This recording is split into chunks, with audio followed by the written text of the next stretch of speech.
الحمد لله وكفى والصلاة والسلام على سيدنا المصطفى وعلى آله المجتبى وعلى أصحابه المرتضى أما بعد فأعوذ بالله من الشيطان الرجيم بسم الله الرحمن الرحيم قل إن صلاتي ونسكي ومحياي ومماتي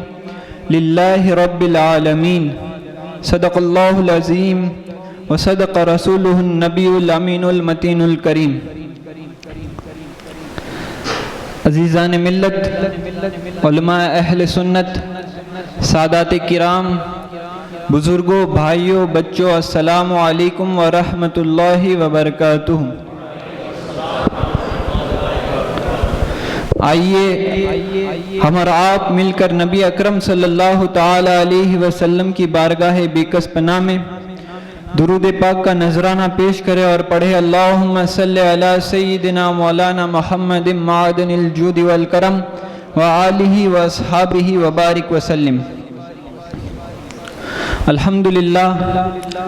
آج مجھے موقع ملا کہ میں سیدنا امام حسن مجتبیٰ رضی اللہ تعالی عنہ اور سیدی سرکار الشاہ امام احمد رضا خان فاضل بریلوی رحمۃ اللہ تعالی علیہ کی بارگاہ میں خراج عقیدت پیش کروں. تو اپنی گفتگو کا آغاز میں سیدی سرکار امام احمد رضا خان فاضل بریلوی رحمۃ اللہ تعالی علیہ کے اس شعر سے کروں. فرماتے ہیں وہ حسن مجتبیٰ سید الاسخیاء، وہ حسن مجتبیٰ سید الاسخیاء، راکب دوش عزت پہ لاکھوں سلام. اسخیاء کا کیا معنی ہوتا ہے؟ اسخیاء یعنی انتہائی برگزیدہ اور سخاوت کرنے والے. اعلیٰ حضرت فرماتے ہیں کہ امام حسن مجتبیٰ رضی اللہ تعالی عنہ جو انتہائی برگزیدہ اور سخاوت کرنے والوں کے سردار ہیں، راکب دوش عزت پہ لاکھوں سلام، اور حضور صلی اللہ تعالی علیہ وسلم کے عالی مرتبت کاندھوں پر سوار کرنے والے کو سلام. اعلیٰ حضرت نے بڑے ہی میٹھے انداز میں، بڑے ہی پیارے انداز میں اپنے چاشنی بھرے الفاظوں سے اپنا خراج عقیدت حضرت امام حسن مجتبیٰ رضی اللہ تعالی عنہ کی بارگاہ میں ایک حدیث میں سے اخراج کیا اور یہ پیش کیا. صحیح بخاری اور صحیح مسلم میں مروی ہے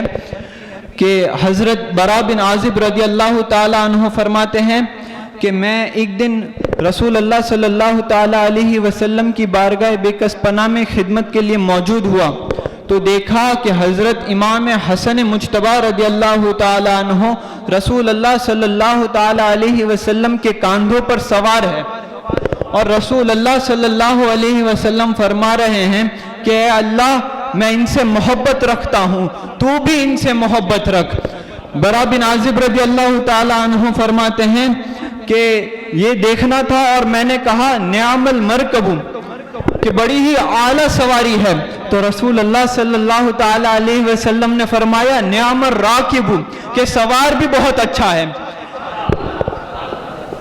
اعلیٰ حضرت رحمت اللہ تعالی علیہ فرماتے ہیں سب اچھوں سے اچھا سمجھیے جسے، سب اچھوں سے اچھا سمجھیے جسے، ہے وہ اچھوں سے اچھا ہمارا نبی. اور رسول اللہ صلی اللہ تعالی علیہ وسلم حضرت امام حسن مجتبیٰ رضی اللہ تعالی عنہ کے بارے میں فرماتے ہیں نعم الراکب، کہ سوار بھی بڑا اچھا ہے.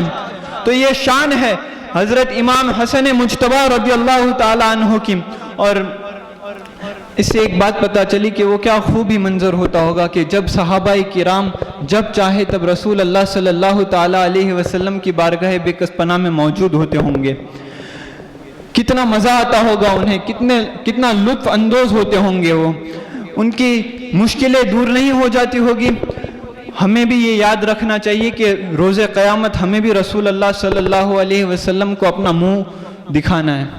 رسول اللہ صلی اللہ علیہ وسلم سے ہمیں بھی روبرو ہونا ہے. اگر ہم دیکھیں آج خود سے سوال کرے کہ آج ہمارا جو حال ہے، جو ہمارے اعمال ہے، کیا یہ منہ لے کر ہم رسول اللہ صلی اللہ تعالیٰ علیہ وسلم سے روبرو ہو سکیں گے؟ خود سے سوال کیا جائے۔ پر اگر ہمارے اعمال اچھے ہوئے، ہمارا ایمان درست ہوا، تو سوچے روز قیامت جب رسول اللہ صلی اللہ علیہ وسلم ہمیں دیکھے اور مسکرا دے تو دنیا کی جتنی بھی پریشانی تھی، دنیا میں جتنی بھی مشکلیں سہی، وہ سب دور نہیں ہو جائے گی، دل میں ٹھنڈ نہیں پڑ جائے گی۔ بیدم شاہ وارسی کیا خوب فرماتے ہیں، کیا لطف ہو محشر میں قدموں میں گروں ان کے، کیا لطف ہو محشر میں قدموں میں گروں ان کے، سرکار کہے دیکھو دیوانہ ہے دیوانہ۔ اور آگے فرماتے ہیں میں ہوش و حواس اپنے اس بات پہ کھو بیٹھا، میں ہوش و حواس اپنے اس بات پہ کھو بیٹھا، ہنس کر جو کہا تم نے آیا میرا دیوانہ۔ تو کیا ہی وہ خوب مزہ ہوگا کہ رسول اللہ صلی اللہ علیہ وسلم ہمیں بھی دیکھے اور ہماری طرف بھی مسکرا دیں، رسول اللہ ہمیں بھی اپنا کہہ دے دیں۔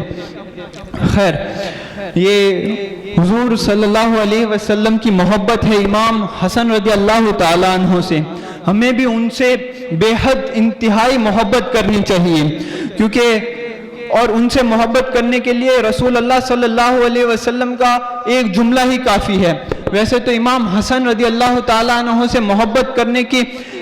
بہت ساری وجہ ہیں، مگر رسول اللہ صلی اللہ علیہ وسلم کا یہ ایک جملہ ہی ہم عاشقوں کے لیے کافی ہے۔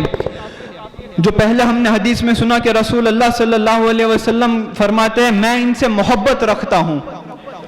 تو محبوب کے لیے یہی کافی ہے کہ اس کے محبوب سے محبت کی جائے۔ اگر محبوب کہہ دے کہ یہ میرا محبوب ہے تو اس پہ جان نثار کی جاتی ہے یا نہیں کی جاتی، اس کی طرح زندگی بسر کی جاتی ہے یا نہیں کی جاتی۔ ان کی شان کی میں کیا بات کروں، ان کی شان، امام حسن رضی اللہ تعالیٰ عنہ کی شان ہمارے فہم و ادراک سے پرے ہے۔ لیکن بات سمجھنے کی کوشش کیجئے کہ سب سے پہلے درجہ غوثیت کبریٰ پہ امیر المومنین حضرت ابو بکر صدیق رضی اللہ تعالیٰ عنہ ممتاز ہوئے، ان کے بعد عمر فاروق اعظم رضی اللہ تعالیٰ عنہ اس درجہ غوثیت کبریٰ پہ فائز ہوئے، ان کے بعد حضرت عثمان غنی رضی اللہ تعالیٰ عنہ، ان کے بعد مولا علی کرم اللہ وجہہ الکریم، ان کے بعد امام حسن رضی اللہ تعالیٰ عنہ، ان کے بعد امام حسین رضی اللہ تعالیٰ عنہ، ان کے بعد امام زین العابدین رضی اللہ تعالیٰ عنہ، اور یہ سلسلہ چلتا رہا۔ حضرت حسن عسکری رضی اللہ تعالیٰ عنہ کے بعد اور امام حسن عسکری رضی اللہ تعالیٰ عنہ کے بعد امام شیخ عبد القادر جیلانی غوث اعظم تک جتنے بھی درمیان میں رہے وہ سب نائب ہوئے۔ پھر جب یہ درجہ غوثیت کبریٰ پہ غوث اعظم رضی اللہ تعالیٰ عنہ فائز ہوئے تو وہ مستقل غوث ہوئے، یعنی ان کے بعد سے لے کر امام مہدی تک جتنے بھی حضرات ہوں گے وہ سب غوث اعظم رضی اللہ تعالیٰ عنہ کے امام ہوں گے۔ غوث اعظم تنہا غوثیت کبریٰ کے درجے پر فائز ہوئے۔ سیدنا شیخ عبد القادر جیلانی غوث اعظم بھی ہے اور سید الافراد بھی ہے، یعنی کہ اولیاء کو معزول کرنا اور درجہ ولایت پر مقدر کرنا یہ غوث اعظم رضی اللہ تعالیٰ عنہ کے ہاتھ میں ہے، یہ ان کے عہدے میں ہے۔ اور جتنے امام مہدی کے ظہور تک یہ جو ولایت کی بھاگ دوڑ ہے وہ شیخ عبد القادر جیلانی غوث اعظم دستگیر بڑے پیر رضی اللہ تعالیٰ عنہ سنبھالیں گے۔ یہ غوث اعظم کی شان ہے، وہ عظیم شان کی مالک ہے کہ حضرت امام مہدی تک غوثیت کبریٰ پہ غوث اعظم رضی اللہ تعالیٰ عنہ فائز ہے، مگر میرے غوث اعظم شیخ عبد القادر جیلانی بھی اگر کسی کے نام کو اپنے فخر کے لیے استعمال کرتے ہیں، اگر آج ہم اپنی نسبت اپنے پیر کے ساتھ جوڑتے ہیں تو یہ ہمارے لیے فخر کا باعث ہوتا ہے کہ نہیں ہوتا؟ اگر آج ہم اپنے جملوں میں اپنے پیر کا نام لیتے ہیں کہ میں اس شیخ کا مرید ہوں تو یہ ہمارا سینے کو چوڑا کرتا ہے کہ نہیں کرتا؟ یہ ہمارے لیے عزت و وقار کا باعث بنتا ہے کہ نہیں بنتا؟ ابھی قاری عبد الرحیم برکاتی صاحب کہیں کہ بولو بھائی تمہیں کیا کام ہے؟ میں ظہیر الدین باوا کا مرید ہوں۔ تو تو یہ ان کے لیے فخر کا باعث ہے کہ نہیں؟ یہ ان کے لیے عزت کا وقار کا باعث ہے کہ نہیں؟ مگر قربان جاؤں میں امام حسن مجتبی رضی اللہ تعالی عنہ پر کہ غوث اعظم جیسی عظیم شخصیت بھی اگر کسی کے نام کو اپنے فخر کا باعث سمجھتی ہے تو وہ نبی کے نواسہ رسول جان بطول شہزادہ علی المرتضی امام حسن مجتبی رضی اللہ تعالی عنہ کا نام ہے۔ غوث اعظم قصیدہ غوثیہ میں فرماتے ہیں انا الحسنی والمخدع مقامی، انا الحسنی والمخدع مقامی واقدامی علی عنق الرجال، کہ میں حسنی ہوں، میں حسنی ہوں حسنی، اور میرا مرتبہ خاص مقام ہے، اور میرا قدم اولیاء کے گردنوں پر ہے۔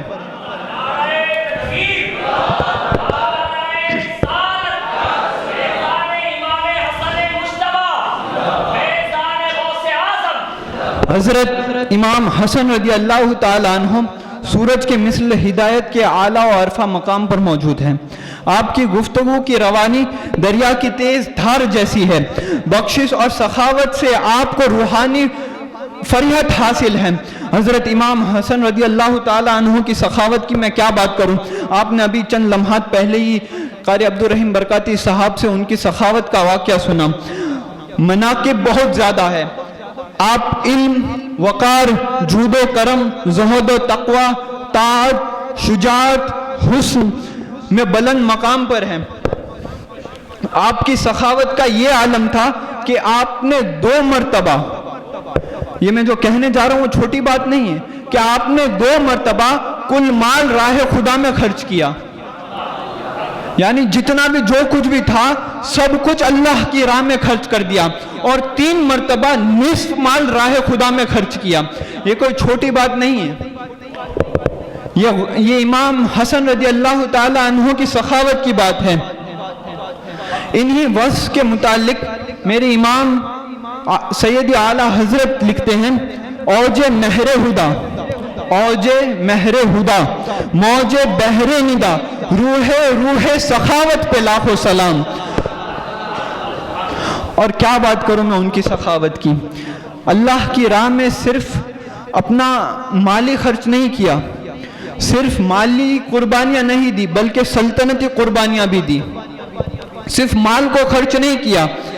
اسلام کی بھلائی کے لیے مسلمانوں کے درمیان خون خرابہ نہ ہو، فتنہ نہ ہو، اس کو مد نظر رکھتے ہوئے امام حسن رضی اللہ تعالی عنہ نے حضرت امیر معاویہ رضی اللہ تعالی عنہ سے بھی صلح کی۔ یہ بھی ایک قربانی تھی، ورنہ اقتدار ان کے ہاتھ میں تھا، فوج ان کے ہاتھ میں تھی، مولا علی کرم اللہ وجہ الکریم کے شہزادے تھے، جو چاہے جو کہتے لوگ تیار تھے ان کی بات ماننے کے لیے، مگر اسلام کی سربلندی کے لیے اور اللہ سبحانہ و تعالیٰ کی رضا کے لیے انہوں نے صلح کرنے کا فیصلہ کیا۔ علامہ علی قاری حنفی مکی اپنی کتاب میں فرماتے ہیں بے شک مجھے اکابر سے پہنچا کہ سیدنا امام حسن مجتبی نے جب خلافت بخیال فتنہ و بلا جب خلافت ترک کی تو اللہ سبحانہ و تعالیٰ نے ان کو اور ان کی اولاد میں غوثیت عظمیٰ کا مرتبہ رکھا۔ پہلے جو ہم نے سنی وہ غوثیت کبریٰ تھی، اور یہ غوثیت عظمیٰ ہے۔ غوثیت کبریٰ میں تو بہت سارے امام تھے، مگر غوثیت عظمیٰ میں صرف 3 امام ہے، اور یہ غوثیت عظمیٰ کا صرف اور صرف امام حسن مجتبی رضی اللہ تعالی عنہ کے بدولت اللہ سبحانہ و تعالی نے عطا کیا۔ ویسے تو رسول اللہ صلی اللہ تعالی علیہ وسلم کا سایہ نہ تھا، مگر امام حسن اور امام حسین پر فیضان کا اس طرح سایہ تھا کہ امام حسن مجتبی رضی اللہ تعالی عنہ سینے تک اور امام حسین رضی اللہ تعالی عنہ سینے سے لے کر پاؤں تک رسول اللہ صلی اللہ علیہ وسلم کے مشابہ تھے۔ جب صحابہ کرام کو رسول اللہ صلی اللہ علیہ وسلم کا دیدار کرنا ہوتا تو وہ امام حسن اور امام حسین کو ایک ساتھ کھڑا کر دیتے۔ اسی پر میرے سیدی سرکار اعلیٰ حضرت کیا خوب فرماتے ہیں، ایک سینے تک مشابہ، ایک وہاں سے پاؤں تک، حسن سبتین ان کے جاموں میں ہے نیما نور کا۔ ایک سینے تک مشابہ، ایک وہاں سے پاؤں تک، حسن سبتین ان کے جاموں میں ہے نیما نور کا، صاف شکل پاک ہے دونوں کے ملنے سے آیا، صاف شکل پاک ہے دونوں کے ملنے سے آیا، خط توام میں لکھا ہے یہ دو ورقہ نور کا، خط توام میں لکھا ہے یہ دو ورقہ نور کا۔ اب خط توام کا کیا ہے، یہ شعر کو سمجھنے کے لیے خط توام کیا ہے یہ سمجھنا ضروری ہے، پھر شعر کا مزہ ہی الگ آئے گا۔ خط توام پہلے کے زمانے میں خط لکھا جاتا تھا، واٹس ایپ فیس بک تو نہیں تھا، خط لکھا جاتا تھا، تو بڑی راز کی باتیں بھی ہوتی اور چھپانے لائق باتیں بھی ہوتی، تو اگر وہ خط پہنچنے سے پہلے کسی کے ہاتھ میں آ جاتا تو فتنے کا اندیشہ تھا، راز کھلنے کا اندیشہ تھا، اس لیے خط توام یہ ایک طریقہ ہے کہ خط آدھا آدھا کر کے بھیجا جاتا، پہلے خط آدھا بھیج دیا جاتا کہ اگر وہ کسی کے ہاتھ میں آ بھی جائے تو مکمل بات سمجھ میں نہیں آئے گی، راز نہیں کھلے گا، اور جب وہ خط پہنچ جاتا تب دوسرا خط لکھا جاتا اور وہ دوسرا خط پہنچایا جاتا، تو جب یہ دو ورقوں کو ایک ساتھ رکھتے، یہ دو پیج کو ایک ساتھ رکھتے تو مکمل میسج پتا چلتا، تو اسی پر اعلیٰ حضرت نے کہا خط توام میں لکھا ہے یہ دو ورقہ نور کا، کہ اگر امام حسن مجتبی رضی اللہ تعالیٰ عنہ اور امام حسین رضی اللہ تعالیٰ عنہ کو ایک ساتھ رکھا جائے تو سراپا رسول اللہ صلی اللہ علیہ وسلم کی چھبی نظر آتی۔ بات بس ایک آیت پہ ختم کروں، امام حسن رضی اللہ تعالیٰ عنہ نے اپنی پوری زندگی اللہ اور اللہ کے رسول کو راضی کرنے میں بتا دی۔ آج ہم خراج عقیدت تو پیش کرتے ہیں پر ان کی زندگی سے کچھ سیکھنا بھی ضروری ہے، صرف آئے بے شک ثواب ملے گا پر اگر کچھ سیکھے تو یہ قیامت تک کام آئے گا، کہ امام حسن رضی اللہ تعالیٰ عنہ نے اپنی پوری زندگی اللہ اور اللہ کے رسول کو راضی کرنے میں گزار دی، مالوں کی قربانی دی، جانوں کی قربانی دی اللہ سبحانہ و تعالیٰ کی رضا کے لیے۔ اللہ سبحانہ و تعالیٰ قرآن مجید میں فرماتا ہے بسم اللہ الرحمن الرحیم قل ان صلاتی و نسکی و محیایا و مماتی للہ رب العالمین، کہ محبوب فرماؤ بے شک میری نماز، میری قربانی، میرا جینا، میرا مرنا سب اللہ کے لیے ہے جو رب سارے جہاں کا۔ اگر بندہ مومن کامل تب ہوتا ہے جب وہ اس آیت کی تفسیر بن جاتا ہے، اور حضرت حسن مجتبی رضی اللہ تعالی عنہ اس آیت کی تفسیر نظر آتے۔ آپ ولادت سے لے کر شہادت تک دیکھیں تو انہوں نے جو کچھ بھی کیا وہ اللہ کی رضا کے لیے کیا۔ حضرت امام اعلیٰ حضرت رضی اللہ تعالی عنہ کی زندگی سے بھی ہمیں کچھ سیکھنا چاہیے کہ وہ جو کچھ بھی کرتے وہ اللہ کی رضا کے لیے کرتے، کیونکہ اگر یہ کام اللہ کی رضا کے لیے نہ ہوتا تو یہ بلندی پر بھی نہ پہنچتے۔ اگر علم، مال، صدقہ جو کچھ بھی کیا جائے اگر وہ لوگوں کے لیے ہے، وہ لوگوں کو دکھانے کے لیے کہ لوگوں میں میری واہ واہی ہو، تو اس کا کوئی بدلہ ہی نہیں ملنے والا، وہ بس لوگوں میں عزت ہوگی اور بات ختم۔ تو دعا ہے اللہ سبحانہ و تعالی ہمیں امام حسن مجتبی رضی اللہ تعالی عنہ اور سیدی سرکار اعلیٰ حضرت رضی اللہ تعالی عنہ کے نقش قدم پر چلنے کی توفیق عطا فرمائے۔ وما توفیق الا باللہ۔ السلام علیکم ورحمۃ اللہ وبرکاتہ۔